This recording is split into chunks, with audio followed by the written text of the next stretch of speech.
우영교회에서 유영교회로 예수를 향한 믿음이 약하고 마음이 상하여 하나님의 사랑이 필요한 단 한 영혼을 위해서 말씀을 전하는 오늘의 묵상입니다. 오늘은 창세기 39장 2절에서 3절까지의 말씀을 묵상하겠습니다. 성경 말씀을 보겠습니다. 여호와께서 요셉과 함께 하심으로 그가 형통한 자가 되어 그의 주인 애굽 사람의 집에 있으니 그의 주인이 여호와께서 그와 함께 하심을 보며 또 여호와께서 그의 범사에 형통하게 하심을 보았더라. 오늘 말씀은 요셉의 삶이 나옵니다. 요셉은 애굽 사람 친위대장 보디발에게 팔렸습니다. 요셉의 인생을 사람의 눈으로 볼 때는 결코 좋은 환경은 아닙니다.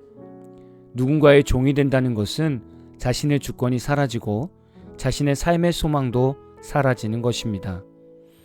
그런데 오늘 말씀에서는 여호와께서 요셉과 함께 하심으로 그가 형통한 자가 되었다고 말씀하고 있습니다.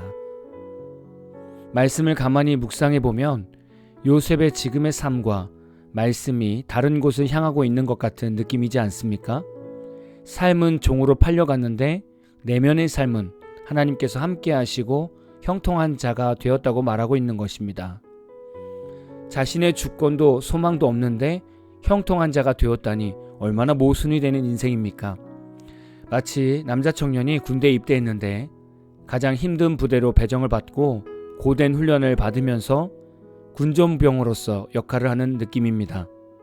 환경은 힘든데 종교 활동에 있어서는 하나님과 더 가까워질 수 있는 기회가 주어진 것입니다. 아마도 이렇게 말하면 웬만한 남자 청년들은 다 별로 좋아하지 않을 것 같습니다. 요셉이라고 이런 환경을 좋아했겠습니까? 더 놀라운 것은 창세기 39장 3절을 보면 보디발이 요셉을 보면서 하나님께서 함께함을 보고 있다는 것입니다. 이것도 놀라운 상황입니다. 요셉의 인생을 보면 요셉은 애굽 사람 보디발의 집에서 일하는 사람이 되었습니다. 보통 이 당시 종들에게는 두 가지의 노동이 있었습니다. 밖에서 하는 중노동이 있었고 주인집에서 일하는 가사일이 있었습니다. 요셉은 보디발의 집에서 일하는 가사 노동자로 선택이 된 것입니다. 이 당시 당장은 힘든 상황이고 어려운 상황이지만 넓게 보고 멀리 보면 앞으로 요셉이 애굽 총리가 될 수 있는 좋은 훈련의 상황이 된 것입니다. 앞으로 총리로서 애굽 생활을 어떻게 해야 하는지를 보디발의 집에서 보고 배우게 되는 것이죠. 오늘 말씀에서 요셉은 형통한 자가 되었다고 말하고 있습니다. 이 말은 요셉이 하는 모든 일이 잘 된다는 것입니다. 심지어는 자신이 하는 모든 일이 잘 되는 것뿐만이 아니라 다른 사람들에게도 잘 되게 만든다는 것입니다. 형통이라는 영어 성경을 보니 prosper라는 단어를 사용하고 있습니다. 어원을 보면 pro는 앞에, 앞으로라는 의미가 있고 spur는 희망이라는 의미가 있습니다. 그래서 prosper라는 단어는 번창하다, 번영하다 라는 의미로 해석이 됩니다. 형통한 사람이 된다는 것은 앞에 희망을 보게 하는 사람이 된다는 것입니다. 요즘 세상살이를 보면 앞이 잘 보이지 않고 희망적이지 않습니다. 행복한 일보다 걱정, 근심이 생기는 일들이 더 많습니다. 그런데 이런 인생에 누군가 나타나서 절망에서 희망을 보여준다면 얼마나 힘이 나겠습니까? 요셉이 그런 사람이었습니다. 보디발의 많은 종들이 요셉을 보면서 희망을 갖게 되었던 것입니다. 종의 삶으로 모든 것을 포기하며 살 필요가 없겠구나 라는 희망을 주는 것입니다. 요셉은 누군가에게는 살 소망을 주었을 것이고 누군가에게는 다시 도전할 수 있는 자신감을 주었을 것이고 누군가에게는 지친 몸을 회복할 수 있는 동역자가 되어 주었을 것입니다. 요셉이 이렇게 많은 이들에게 좋은 결과를 줄 수 있었던 것은 바로 하나님께서 요셉과 함께 하셨기 때문입니다. 성경에서 가장 큰 복은 하나님과 함께하는 복입니다. 이것은 마치 우리 손에 마스터카드를 얻은 것과 같은 것입니다. 내가 필요한 것, 내가 한 일의 결과 등을 다 좋게 받을 수 있는 마스터카드와 같은 것이 하나님과 함께함입니다. 요셉의 인생에는 이렇게 하나님의 함께함이 강력하게 보였습니다. 우리는 여기서 조금 더 묵상해야 합니다.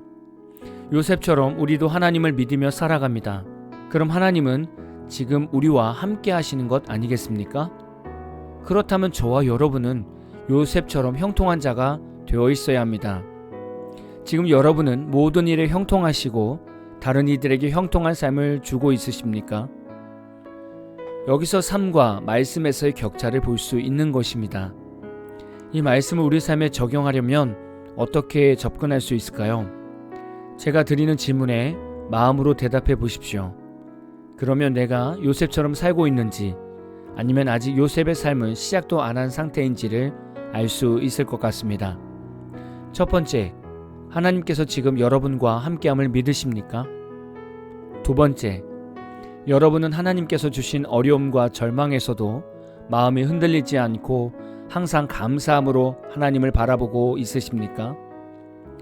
세 번째, 여러분은 지금 하나님께서 맡겨주신 일에 있어서 최선을 다해 감당하십니까? 그럼 여러분이 일하는 모습, 언행들을 보면서 여러분이 스스로 크리스찬이라고 말하지 않아도 주변 사람들이 여러분을 크리스찬이라고 인정하는 일들이 있으십니까? 네 번째, 여러분을 통해서 여러분 주변에 있는 사람들이 희망을 얻고 자신감을 얻고 마음의 위로를 받고 하나님을 보게 되는 일들이 있으십니까? 여기 네 가지 질문에서 모두 네라고 대답하실 수 있다면 여러분은 지금 요셉과 같은 형통한 자의 삶을 살고 있는 것입니다. 지금 당장은 삶에 있어서 별거 없을 수 있지만 지금처럼 요셉과 같은 삶을 유지하신다면 반드시 요셉이 총리가 되듯이 여러분에게도 놀라운 일들이 있을 것입니다.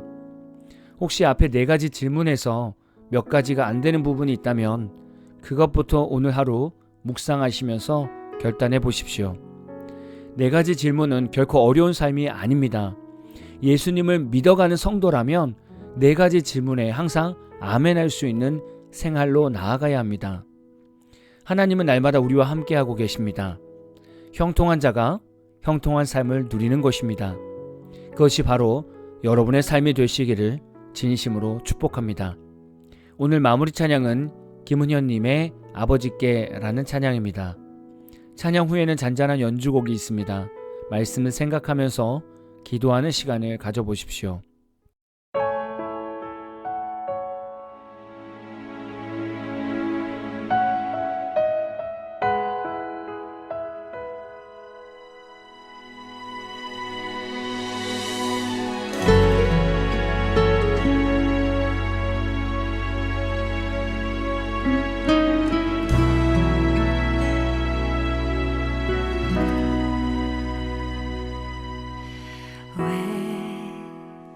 그렇게 사랑했나요?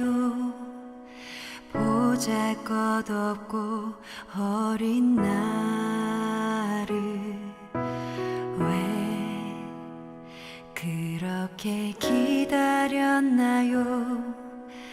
연약하고 부족한 나인데 날 기다려주신 그